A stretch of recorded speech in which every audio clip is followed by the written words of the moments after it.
পৃথিবীতে আসার আগেই যদি শুনতে পায় বোমার শব্দ, যদি তার মায়ের কোল না থাকে নিরাপদ আশ্রয়, তবে সেই শিশুর জন্ম কি শুধু জীবন নাকি শুরু থেকেই সংগ্রাম? সুপ্রিয় দর্শক শ্রোতা, এই ভিডিওটি ফিলিস্তিনের সেই সব গর্ভবতী মায়েদের যাদের মাতৃত্যাগ আশীর্বাদ নয় বরং এক ভয়াবহ চ্যালেঞ্জ। সুপ্রিয় দর্শক শ্রোতা, গাজা এবং পশ্চিম তীরে বহু হাসপাতাল ধ্বংসপ্রাপ্ত, যেগুলো এখনও চলছে সেগুলোর বেশিরভাগই নেই প্রয়োজনীয় ওষুধ, বিদ্যুৎ বা বিশেষজ্ঞ চিকিৎসক। প্রিয় দর্শক শ্রোতা, একজন গর্ভবতী মায়ের জন্য সময় মতো চিকিৎসা না পাওয়া মানে জীবনের ঝুঁকি, অথচ তারা দিনের পর দিন শুধু একটি নিরাপদ প্রসবের জন্য অপেক্ষা করেন, অনেক সময় আশাও হারিয়ে ফেলেন।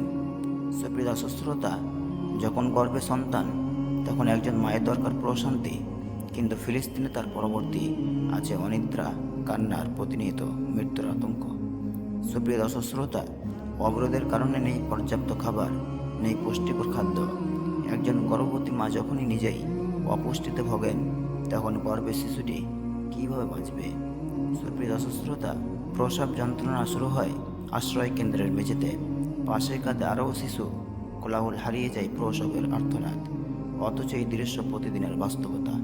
সুপ্রিয় দর্শক শ্রোতা, এই পৃথিবীতে জন্ম মানেই নতুন সূর্যোদয়, কিন্তু ফিলিস্তিনে অনেক শিশু জন্ম হয় ধোয়ার মধ্য দিয়ে, মৃত্যু আর কষ্টের ছায়ায়।